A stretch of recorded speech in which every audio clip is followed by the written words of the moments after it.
Hi everyone, welcome to my new video and you are watching दिन truck. आजको यो भिडियोमा हामी कुरा गर्दैछौँ एउटा यस्तो बिजनेस जुन घरै बसेर सुरु गर्न सकिन्छ, बिना लगानी वा कम से कम थोरै लगानीबाट सुरु गर्न सकिन्छ। अनि त्यो बिजनेसको नाम हो एफिलिएट मार्केटिङ हो साथीहरु। आजको यो भिडियोमा म एफिलिएट मार्केटिङको बारेमा चर्चा गर्दैछु। एफिलिएट मार्केटिङ के हो, यसको फ्युचर वा स्कोप के छ, अनि यो कसरी सुरु गर्न सकिन्छ नेपालमा बसेर, अनि हाउ टु सेल मतलब यसबाट कसरी पैसा कमाउन सकिन्छ, यो सबै कुराहरू एक्सप्लेन गर्दैछु।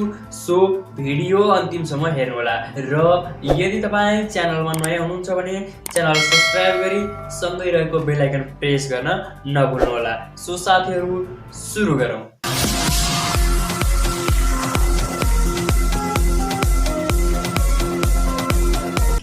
अब बुझाउन चाहन्छु what is affiliate marketing. Affiliate marketing business के हो त? एफिलिएट मार्केटिङ एउटा अवसर हो जसबाट अनलाइन पैसा कमाउन सकिन्छ वा भनौँ अरू कम्पनीको प्रोडक्ट वा सर्भिस सेल्स गरेर कमिसन प्राप्त गर्न सकिन्छ। यदि तपाईँ अनलाइन बिजनेसमा आउन चाहनुहुन्छ अथवा तपाईँ अनलाइन बिजनेस सुरु गरिरहनु भएको छ भने यो तपाईँको लागि एउटा मौका हो अनलाइन पैसा कमाउने। र यसमा कस्तो हुन्छ भने तपाईसँग प्रोडक्ट हुनुपर्ने आवश्यकता हुँदैन, तपाईसँग सर्भिस हुनुपर्ने आवश्यकता हुँदैन। उनीहरूको प्रोडक्ट प्रमोसन गरेर सेल्स गरेर तपाईँ त्यो प्रोडक्टको सर्टेन अमाउन्ट पर्सेन्ट कमिसन प्राप्त गर्न सक्नुहुन्छ। यसरी तपाईँ पैसा कमाउनुहुन्छ। यो कमिसन पर्सेन्ट भने कम्पनी र प्रोडक्टमा भर पर्ने कुरा हो। तपाईलाई थाहा नै छ होला, एमाजोन, फ्लिपकार्ट र क्लिकब्याङ्क जस्ता हजारौं कम्पनीहरू आफ्नो मार्केटिङ एफिलिएट मार्केटिङको थ्रु पनि गर्दछन्।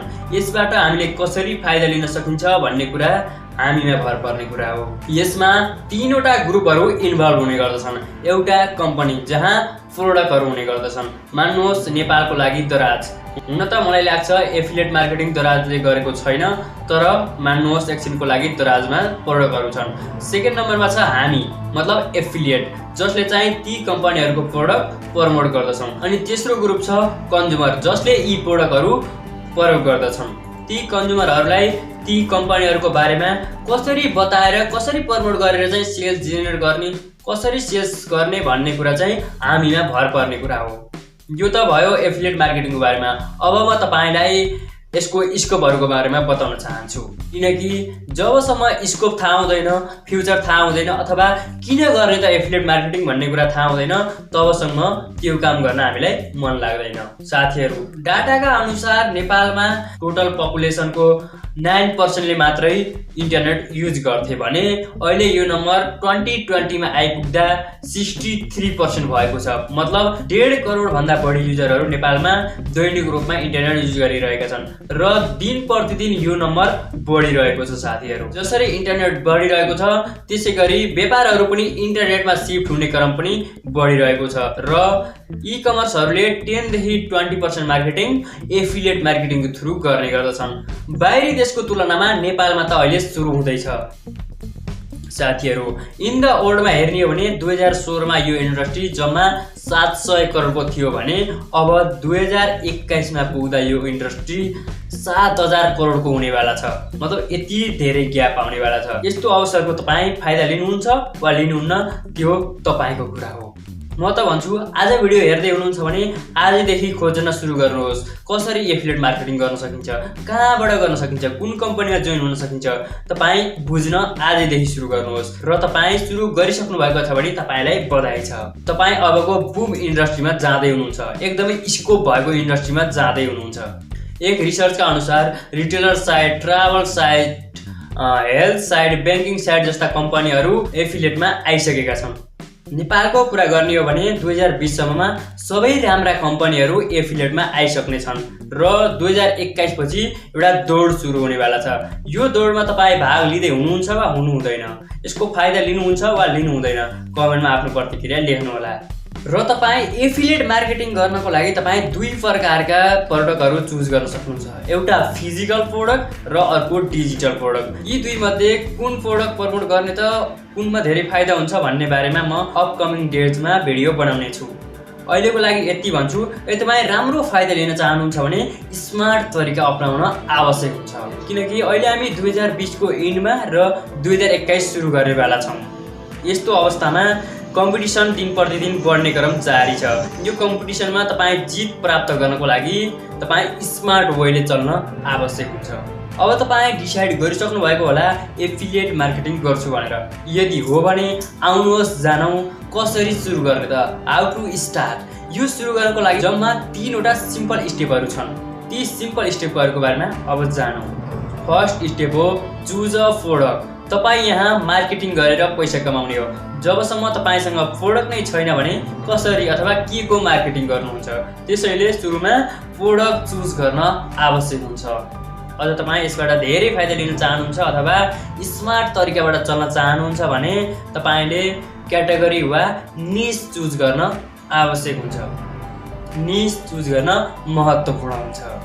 अब प्रोडक्टको क्याटेगोरी जेमा पनि हुन सक्दछ। तपाईँको इन्ट्रेस्ट अनुसार फ्यासन रिलेटेड हुन सक्दछ, बुक्सको क्याटेगोरी हुन सक्दछ, अनलाइन एजुकेसनको क्याटेगोरी हुन सक्दछ, इलेक्ट्रोनिकको क्याटेगोरी हुन सक्दछ, हेल्थ एन्ड फिटनेसको क्याटेगोरी हुन सक्दछ। यस्ता धेरै क्याटेगोरी हुन सक्दछन् जुन चाहिँ तपाईँले चुज गरेर काम सुरु गर्न सक्नुहुन्छ।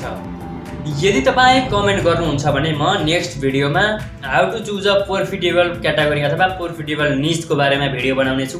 अहिलेको लागि भने first step choose a product यति नै। अब बुझौँ सेकेन्ड स्टेपको बारेमा। सेकेन्ड स्टेप हो अब्टेन योर एफिलिएट लिङ्क्स।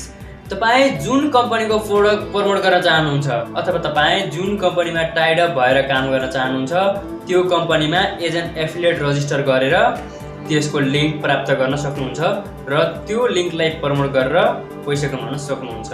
यस्तै अब छ third step share your link. मलाई लाग्छ यो नै सबैभन्दा महत्त्वपूर्ण स्टेप हो। यति बेलासम्म तपाईँ 2वटा स्टेप पार गरिसक्नुभयो। त्यो कम्पनीको प्रोडक्ट पनि चुज गर्नुभयो र एउटा अधिकार प्राप्त गर्नुभयो। आफूलाई एज एन एफिलिएट रजिस्टर गरेर त्यो अधिकार प्राप्त गर्नुभयो कि त्यो कम्पनीको प्रोडक्टको लिङ्क जेनेरेट गर्ने, लिङ्क प्राप्त गर्ने अधिकार प्राप्त गर्नुभयो। अब बुझौँ कसरी बेच्ने त यसलाई। प्रोडक्ट सेल गर्नको लागि त्यो प्रोडक्टलाई कस्टमरसम्म पुर्याउन आवश्यक हुन्छ र त्यो प्रोडक्टलाई कस्टमरसम्म पुर्याउने धेरै तरिकाहरू छन्। तीमध्ये म आज 3वटा मुख्य तरिकाहरूको बारेमा चर्चा गर्दैछु। ती तरिकाहरूमध्ये पहिलो तरिका हो वेबसाइट वा ब्लग। यो नै एकदम बेस्ट तरिका हो एफिलिएट प्रोडक्टलाई प्रमोसन गर्ने। सेकेन्ड हो सोसल मिडिया र थर्ड हो इमेल। यी 3 तरिकाहरूमध्ये तपाईँलाई जुन सजिलो लाग्छ, जुन राम्रो लाग्छ त्यही तरिका प्रयोग गरेर तपाईँ प्रोडक्टलाई प्रमोट गर्न सक्नुहुन्छ।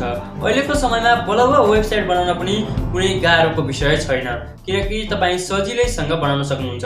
र तपाईँ चाहनुहुन्छ भने पेड रूपमा डोमेन नेम, होस्टिङ नेम लिएर काम गर्न सक्नुहुन्छ। होइन, यदि तपाईँ इन्भेस्ट गर्न चाहनुहुन्न भने तपाईँ फ्री रूपमा पनि टुलहरू प्राप्त गर्न सक्नुहुन्छ। त्यहाँबाट आफ्नो वेबसाइट वा ब्लग बनाएर पनि काम सुरु गर्न सक्नुहुन्छ। यदि तपाईँ डोमेन नेम लिन, होस्टिङ नेम लिन अनि ब्लग लेख्न मन पर्दैन भने तपाईँ सोसल मिडिया पावरको प्रयोग गर्न सक्नुहुन्छ। सोसल मिडियामा पनि तपाईँ फेसबुकलाई प्रयोग गर्न सक्नुहुन्छ, फेसबुकको पनि पेज ग्रुपको प्रयोग गर्न सक्नुहुन्छ, इन्स्टाग्रामको प्रयोग गर्न सक्नुहुन्छ, ट्विटरको प्रयोग गर्न सक्नुहुन्छ, अथवा तपाईँ भिडियो थ्रु चल्न चाहनुहुन्छ भने युट्युबको पनि प्रयोग गर्न सक्नुहुन्छ।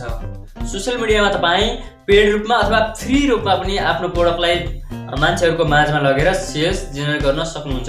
मलाई लाग्छ सामान्य एफिलिएट प्रोडक्टको लागि तपाईँले पेड प्रमोसन गर्नु राम्रो होइन, किनकि एउटा कुरा त त्यसमा पर्सेन्टेज कम हुन्छ, कमिसन पर्सेन्ट कम हुन्छ, जसले गर्दा तपाईँले मार्केटिङमा खर्च गर्ने पैसा र कमिसन प्राप्त गर्ने पैसा एकदमै लो अथवा माइनस पनि हुन सक्दछ कहिलेकाहीँ। सो पेड प्रमोसन गर्न अघि यो सोच्न आवश्यक हुन्छ तपाईँले कस्तो प्रोडक्ट प्रमोट गर्दै हुनुहुन्छ, त्यसबाट कस्तो मार्जिन आउँछ र तपाईँले मार्केटिङमा कति बजेट खर्च गरिसकेपछि कति लिड जेनेरेट गरेर सेल्स गर्न सक्नुहुन्छ। यो कुराहरू महत्त्वपूर्ण हुन्छ। अर्को तरिका भनेको इमेल हो। इमेलको लागि तपाईँले कुनै साइट वा ब्लग बनाउन आवश्यक हुन्छ, जसले तपाईँले त्यहाँ चाहिँ सोसल मिडिया पनि लिङ्क गर्न सक्नुहुन्छ र इमेल पनि प्राप्त गर्न सक्नुहुन्छ। र धेरै एफिलिएट मार्केटरहरूले प्रयोग गर्ने तरिका पनि यही हो। अहिलेको समयमा चाहिँ भिडियो बुम भएका कारणले तपाईँ युट्युबको थ्रु पनि चल्न सक्नुहुन्छ। एफिलिएट मार्केटिङ किन पनि राम्रो छ भने न त तपाईँले पसल खोलेर बस्नुपर्छ, न त प्रोडक्टको टेन्सन हुन्छ, न डेलिभरको टेन्सन हुन्छ। एउटाले बनाउँछ, एउटाले डेलिभर गरिदिन्छ। तपाईँ बिचमा बसेर मार्केटिङ गरेर त्यो प्रोडक्टको हिस्सेदार बन्न सक्नुहुन्छ, कमिसन प्राप्त गरेर अर्निङ गर्न सक्नुहुन्छ। यो नै बिना लगानी वा सानो लगानीमा सुरु गर्ने एकदमै राम्रो अनलाइन बिजनेस हो। अन्त्यमा तपाईँले एउटा कुरा ध्यान राख्नु होला, तपाईँले जुन प्रोडक्ट प्रमोट गर्दै हुनुहुन्छ अथवा जुन प्रोडक्टको बारेमा मान्छेहरूलाई बताउँदै हुनुहुन्छ त्यो प्रोडक्टले मान्छेलाई एक्चुअलमा हेल्प गर्नुपर्दछ। तपाईँ पैसाको लागि त्यो प्रोडक्ट प्रमोट गर्दै हुनुहुन्छ भने त्यो धेरै समय टिक्दैन, किनकि व्यापार विश्वासले चल्दछ, पैसाले होइन। ओके, यो भिडियो यति नै। यदि तपाईँ यो भिडियो रिलेटेड र मेरो च्यानलमा भएका भिडियो रिलेटेड कुनै पनि जिज्ञासा छन् भने आफ्नो जिज्ञासा कमेन्टमा राख्न सक्नुहुन्छ। म छिटोभन्दा छिटो पिकअप गर्ने कोसिस गर्नेछु। र यदि तपाईँ मलाई डाइरेक्ट मेसेज गर्न चाहनुहुन्छ भने फेसबुक र इन्स्टाग्रामको प्रयोग गर्न सक्नुहुन्छ। र मुख्य कुरा, यदि तपाईँ च्यानलमा नयाँ हुनुहुन्छ र अझै पनि सब्सक्राइब गर्नुभएको छैन भने प्लिज च्यानल सब्सक्राइब गरी सँगै रहेको बेल आइकन प्रेस गरेर अल नोटिफिकेसन अन गरिदिनु होला। Thank you for watching this video.